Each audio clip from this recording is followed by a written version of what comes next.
yeah, now we get to talk about probably one of the biggest announcements of 2018, which is a completely new product here for SOLIDWORKS called SOLIDWORKS CAM. And this is going to be for CNC machining, CNC programming inside SOLIDWORKS.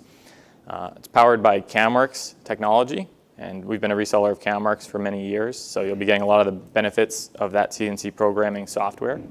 And basically it's really easy to use, intuitive, so even if you're not a machinist, not a programmer, if you're a designer or an engineer and you want to try out programming, it's a great tool. I think a lot of people will be able to learn a lot about manufacturability of machined parts by running it through this and kind of seeing what it suggests for tool selections and things like that.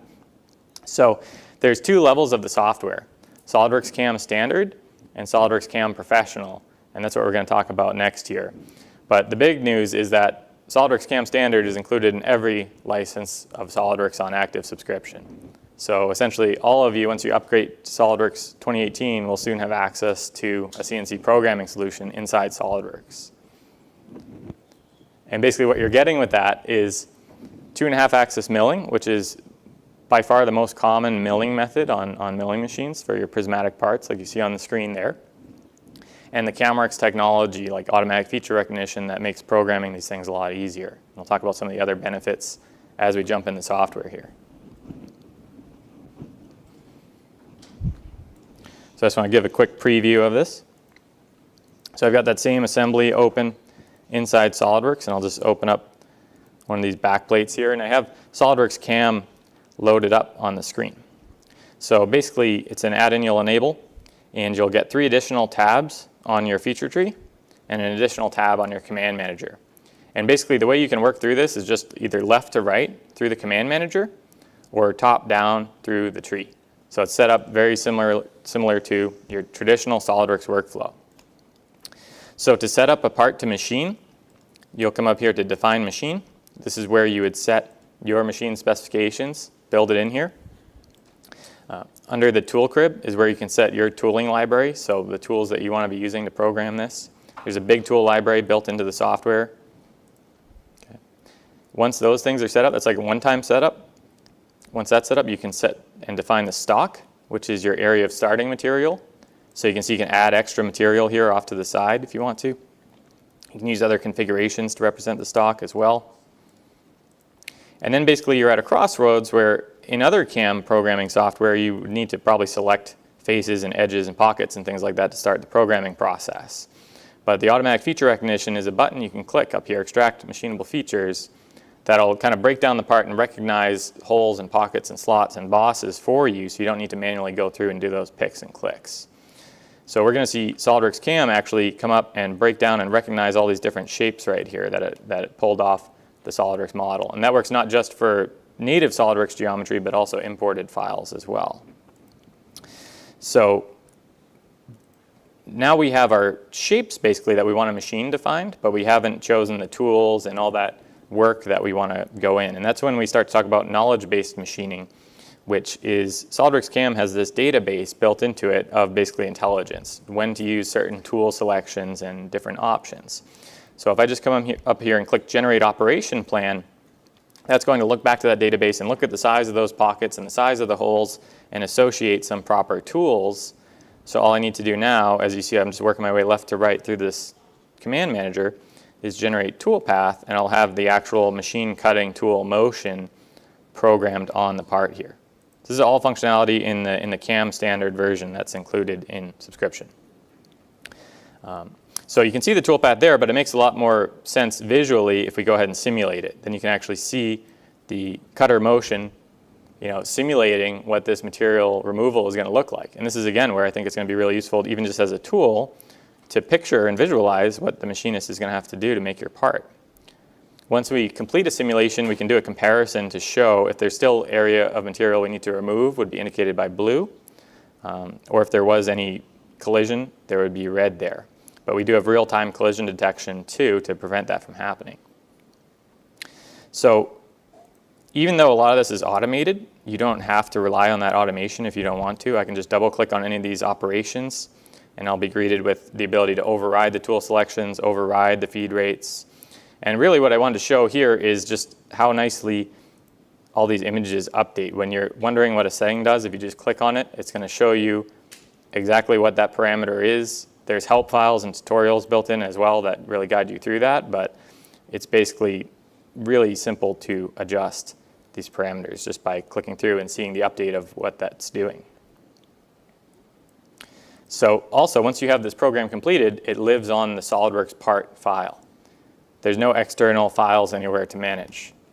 So if I go ahead and make an update to the model, SOLIDWORKS rebuilds the geometry, and then SOLIDWORKS CAM is going to tell me, hey, you've changed the part, do you want to update your program?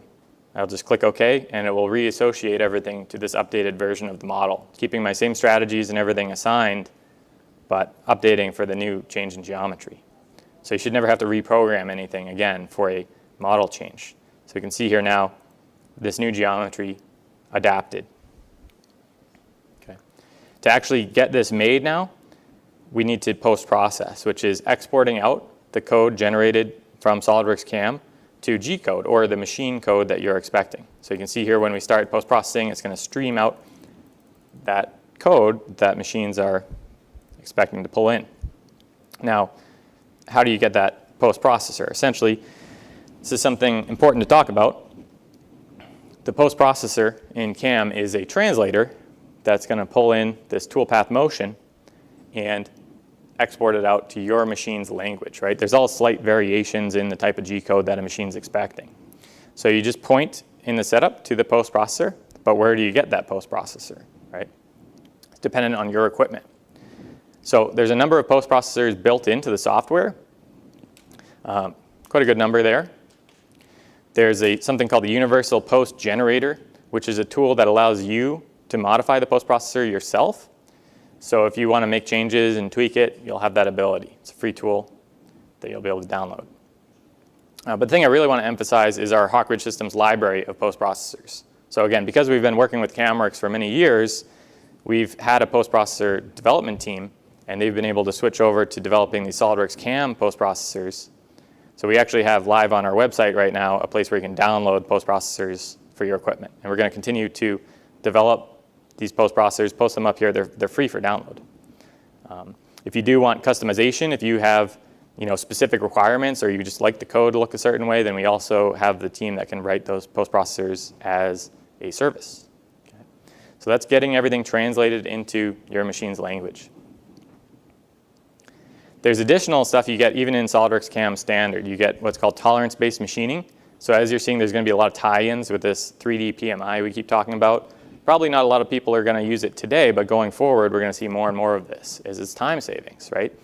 So tolerance-based machining means you can actually have SOLIDWORKS CAM look at the tolerances on your parts and adapt its strategies, again, using that knowledge-based aspect. So if you have a really broad tolerance, it'll just rough out a pocket, but if you have a tighter tolerance, it'll go in with multiple finishing passes to make sure that it's really getting it exactly the way you want. And you can program those rules in there. So all the stuff I was showing that's automated, you can tweak that automation and kind of build it to make your parts the way that you want to. And you also get what we're calling multi-level 2.5 axis milling. So this is for your contoured parts, like these parts you see up here. If we can, I don't know if we can zoom in on this one here, if I hold it up a little bit, but you'll see there's kind of a stair-step effect on the side of it. So that's, maybe not too obvious, but basically the cutter is just coming down and cutting at one level and going down another level and cutting again. So we call that a Z-level finishing routine, and that'll allow you to do the more complex shapes there. So that's also in SOLIDWORKS CAM Standard. Okay. And for the true multi-axis machining, we have options for that as well. So now let's talk about SOLIDWORKS CAM Professional. What's included in that? Well, you get high-speed machining. So VoluMill is a high-speed machining strategy.